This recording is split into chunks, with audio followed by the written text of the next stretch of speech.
Welcome to the Venom recap. Returning back from a voyage, a spaceship fails and crash lands. It is 20 kilometers west of Cebu. They find that they have only retrieved 3 samples. The other organism is missing. On the ground, they realize that one of the astronauts survived. Jameson. They quickly rush him to the hospital. Waking up during this ordeal, his eyes glossed over in silver pearlescent. Using his tentacles, he incapacitates the EMTs, crashing the ambulance. Emerging out as one of the EMTs, instantly healing a shattered knee, the organism begins its hunt for the Life Foundation. At a city, the organism consumes an eel, expelling its spikes, killing all adversaries as it binds itself to an elderly lady. In San Francisco, California, investigative reporter Eddie Brock is viciously assaulted by his fiancée, Annie Wayne. Reminded to feed the cat, she heads off to work at the law firm, ready for the Carlton Drake case. Eddie Brock runs a journalistic reporting show, where he investigates the reality behind events. Arriving at MNBN, advised Eddie to go easy on Carlton Drake, and not do his investigation into the crash landing.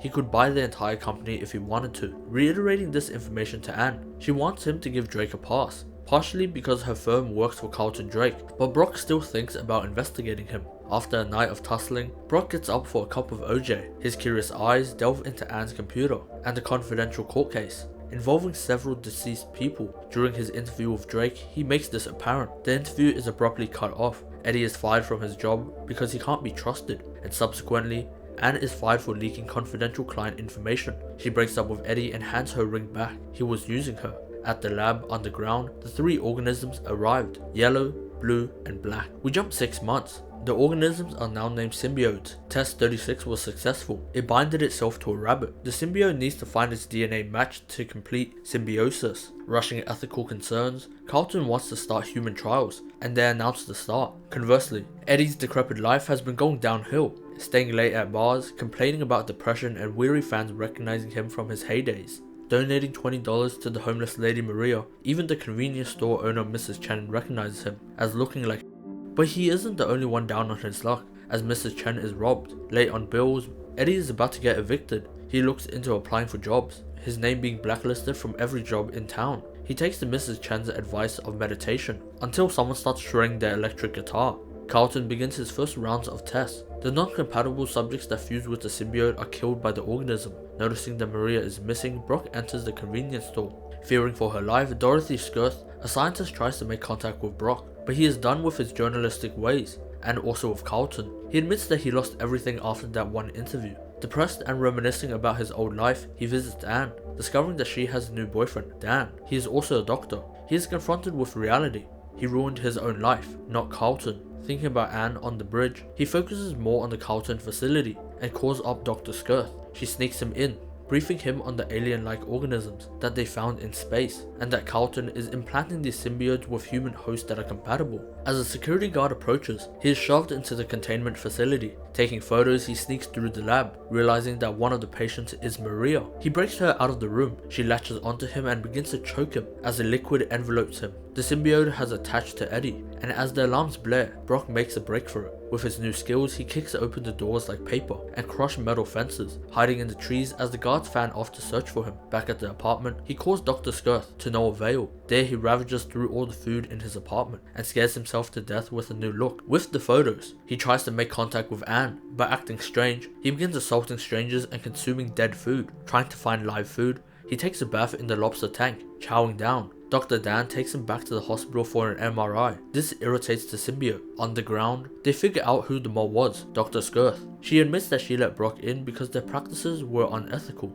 She is dealt with. A group of insurgents are sent for Brock. The black symbiote takes over as Eddie flees the group of assailants into a bike chase. The black symbiote forms into its full version as Venom, consuming a person's head. As shells rain on, Venom flees into the ocean. Arriving at a watchtower, Venom admits to Eddie that he is alive because he is a vessel. They are going to take Carlton's rocket. First, Eddie visits MNBN to try and pass off the information of Carlton's lab. Turned away, Venom takes the lead. They arrive at Jack's office, writing him a lovely note. He leaves the phone full of evidence. Exiting the building, he fights through a horde of armed personnel, decimating all of them as Venom. Before he can eat, Anne runs into him. She still wants to help him, so she takes him to the hospital. On the way, she is told about the symbiotic weaknesses, fire and sound. Through the MRI, Brock discovers that Venom is feeding on his internal organs. They manage to get him out using the MRI sound. As he goes to try and leave, he is caught. to save Brock and runs into the symbiote dog. The elderly lady takes over a child as a host, meeting Carlton Drake as it latches onto him. Brock discovers this nasty surprise when he is interrogated for where Venom is.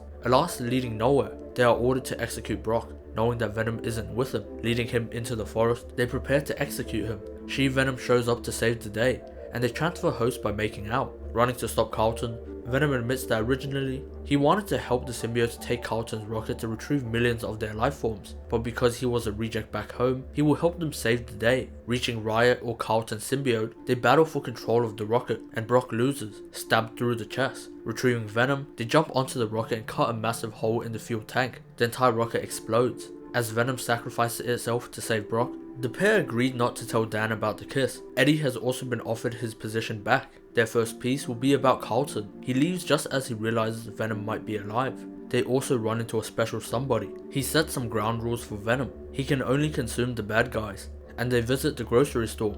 Luckily, they find a snack waiting for them. Young Frances and Cletus are in an orphanage. Frances is taken away to a place for people like her. With the ability to control supersonic waves, she fights with the guard in the van, and is shot. She wakes up in the mental asylum.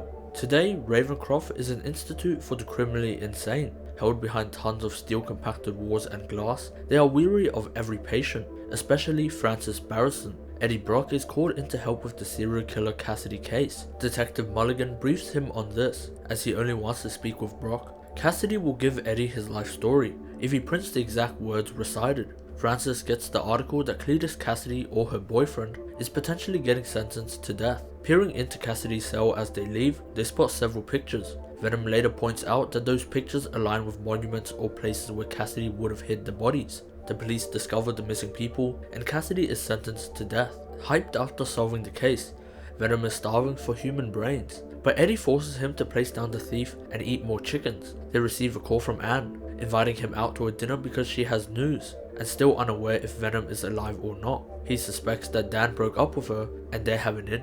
They get a shocking surprise that she is now married to Dan. Puzzled, shocked, and confused at the same time, they leave this dinner covered in guilt, in what could have been. Speeding down the highway, Eddie doesn't care anymore, because Venom can mend everything. Well, everything except a broken heart. Sentenced to death, Cassidy invites Brock to witness his demise, as he caused it. In the note, it tells the story of why Cassidy committed the murders. His family abused him, so he killed them. His father found out and beat him near death. He was then sent to Estes for unwanted children. There he met the love of his life. Meeting with Cassidy at the prison, he irritates Eddie about his love life, enough for Venom to strike him. Cassidy gets a taste of Brock, and something doesn't sit right with him. It also forms in him. During his execution, he survives. A symbiote had formed inside him, and he starts to wreak havoc in the prison, killing the warden and escaping.